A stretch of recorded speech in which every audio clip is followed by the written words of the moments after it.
बहुत सावधानी से सुनना। एक प्रश्न हमारे भीतर खड़ा होता है, जब हम सूर्य नारायण भगवान को अर्घ देते हैं, जल चढ़ाते हैं, तो वो जल पृथ्वी पर जब गिरता है तो उसके छींटे हमारे शरीर पर लगते हैं। क्या वो ठीक है? क्या वो श्रेष्ठ है? तो शिव महापुराण की कथा कहती है, जब हम सूर्य को अर्घ देते हैं, सूर्य को जल चढ़ाते हैं, वो पानी जब पृथ्वी पर गिरता है, उसके छींटे हमारे शरीर पर लगते हैं, तो वो श्रेष्ठता का भाव निर्मित करते हैं। वो गलत नहीं हो सकता। कारण अब वो भी समझ लीजिए।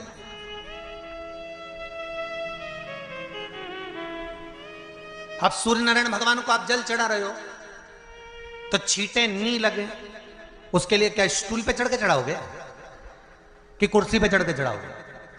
अरे बोलो तो सही। अब कई लोगों के दिमाग में यह बात भरा गई कि हम भगवान को जल चढ़ाते हैं, वो हमारे शरीर में छींटे लगते हैं, जमीन पे से पानी गिरता है, वो हमारे शरीर को छींटे लगते हैं, भगवान को अच्छा नहीं लगता होगा। कौन ने कहा? पहले तो उसको पकड़ के ला। मेरे राम जी महाराज, मेरे भगवान कृष्ण, बड़े बड़े संत, साधु, सन्यासी, तपस्वी, साधक, उपासक जितने भी हुए, जिन्होंने सूर्य की आराधना करी, इन्होंने टेबल पे चढ़कर या कुर्सी पे चढ़कर जल नहीं चढ़ाया। इन्होंने पृथ्वी पर खड़े होकर ही, क्योंकि पृथ्वी तत्व के देव हैं शिव। जब हम मृत्यु लोक पर खड़े होकर, पृथ्वी पर खड़े होकर भगवान शंकर का भाग पृथ्वी तत्व को धारण कर कर जल को हाथ में लेकर जब समर्पित करते हैं, और जो जल नीचे गिरता है वो शरीर पर अगर लगता है तो हमको उसका आशीर्वाद ही प्राप्त होता है, दोष नहीं लगता। पर लोगों ने इसको विपरीत कर दिया। कि कौन ने विपरीत करा? कई लोगों ने इसको विपरीत कर दिया। कौन ने विपरीत करा? तो जो दूसरे धर्म के लोग होते हैं, जिनको हिंदू धर्म से नफरत होती है और जो हिंदू धर्म की पूजन, सेवा, अर्चना को समाप्त करना चाहते हैं, वो धीरे धीरे धीरे धीरे कहने लगे कि सूर्य को जल चढ़ाओगे तो शरीर में लगेगा, शरीर में लगेगा तो दोष लगेगा। इसको कह कहकर घर घर में सूर्य को जल चढ़ाना लोगों ने बंद कर दिया कि आप जल चढ़ाएंगे तो दोष लगेगा, शरीर पे छींटा लगेगा, शरीर को ऐसा लगेगा। ये दोष नहीं है। कितनी सुंदर बात है महाराज। सूर्य नारायण भगवान को जब जल चढ़ाया जाता है, हाथ सिर से 8 इंच की दूरी पर होना चाहिए। जम के बोलिए, सिर से कितना ऊंचा होना चाहिए? 8 इंच ऊपर अपना हाथ होना चाहिए मस्तक से सूर्य को जल चढ़ाते समय। और ना चांदी का, ना स्टील का, ना लोहे का, ना प्लास्टिक का, ना कांच का, ना सोने का कोई बर्तन, ना कांसे का, ना एल्युमिनियम का, ना पीतल का, केवल एक पात्र होना चाहिए, वो है तांबे का। काय का पात्र होना चाहिए? तांबे का पात्र। और सूर्य नारायण भगवान को जब 8 इंच ऊपर तुम्हारा हस्त है, और जब हम सूर्य को जल चढ़ा रहे हैं, कैसे जल चढ़ाना है वो भी समझ लीजिए। अगर कोई कैंसर का मरीज है, जिसके चेस्ट में कैंसर आ गया हो, लेफ्ट में, राइट में कहीं पर कैंसर आ गया हो, या कोई गठान आ गई हो, तो महाराज आप जल चढ़ाते समय उस जल की धार को सूर्य भगवान को जब चढ़ा रहे हो तो धार आपकी गठान की ओर जाना चाहिए, जिससे सूर्य की किरण उस जल में से आपके उस स्थान पर पड़े, उस जगह पर पड़े जहां पर गठान है।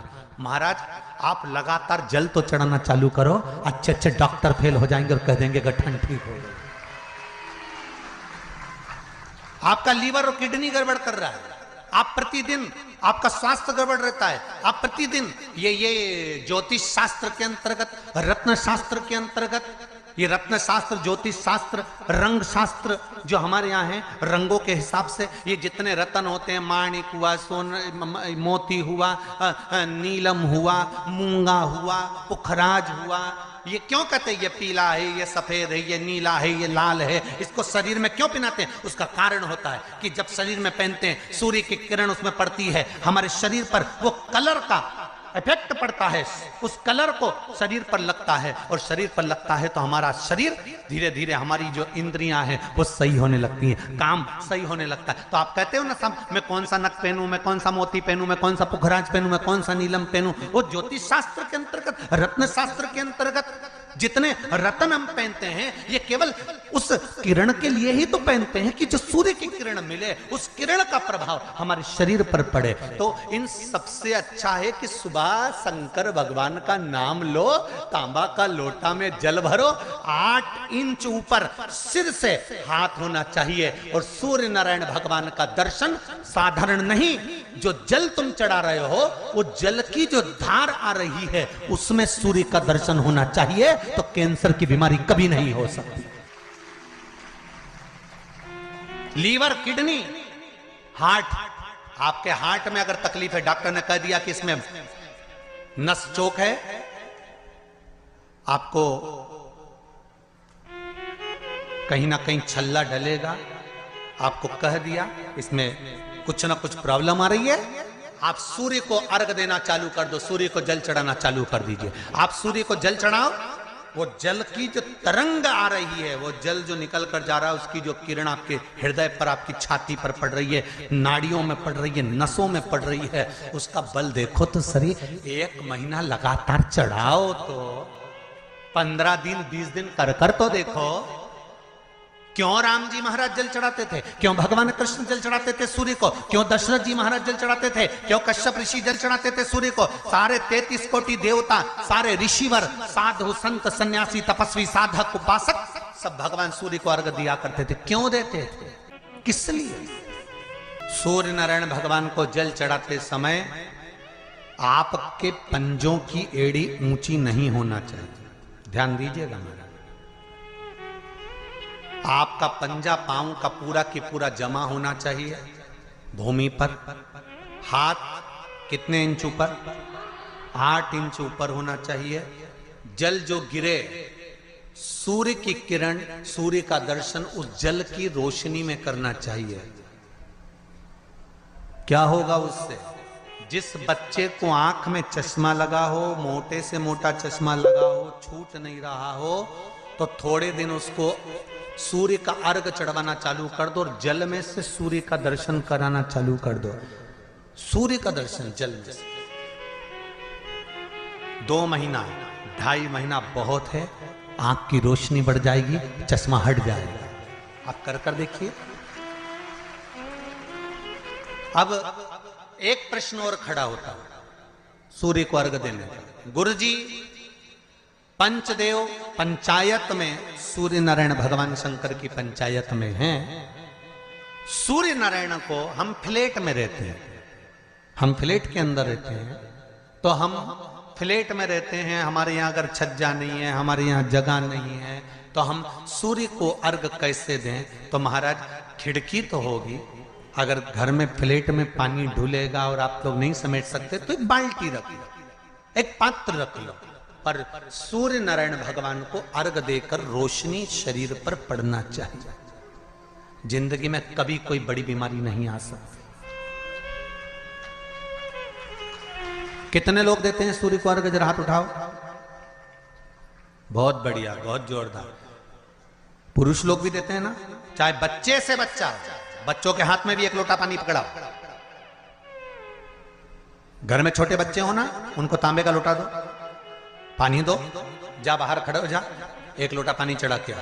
पहले दिन आप स्वयं बच्चे के साथ बाहर खड़ी हो, ओटले पर, घर के बाहर खड़ी हो, छत पे खड़ी हो या घर के बाहर खड़ी हो, और बच्चे से कह लो चढ़ाओ बेटा, देखो ऐसा हाथ 8 इंच ऊपर करिए, तांबे का लोटा लेकर पानी धीरे धीरे डोलना है, जैसे वो स्लो मोशन के सीन नहीं होते नाटक में, ये एकदम धीरे धीरे धीरे, बस नहीं तो मालूम पड़े छोरा छोरी एक साथ उंडेल के अंदर नहीं। जल चढ़ाते समय उस पानी में से सूर्य की किरण पड़ना चाहिए, सूर्य की किरण। एक बात और कहना चाहूंगा, अगर आप लोग स्वीकार करेंगे तो, अगर कहीं आपको लगता हो कि बच्चा पढ़ने में कमजोर है, विद्या में कमजोर है, रिजल्ट अच्छा नहीं आ रहा, पढ़ने में कमजोर है, वो पढ़े अपनी जगह पढ़े, वो कार्य करे अपनी जगह करे, मेहनत करे अपनी जगह करे, बच्चों को कह दो कि कुछ समय के लिए सूर्य को अर्घ देना चालू कर। सूर्य की किरण जहां पर ब्राह्मण या हिंदू धर्म का व्यक्ति मस्तक पर तिलक लगाता है, भुकुटियों के बीच में उस सूर्य की किरण इस भुकुटी के बीच पड़ना चाहिए, परंतु पानी कम से कम ना करते हुए स्लो मोशन में धीरे धीरे गिरना चाहिए, एकदम धीरे धीरे। तो यहां एक रेखा सूर्य की किरण से पड़ती है,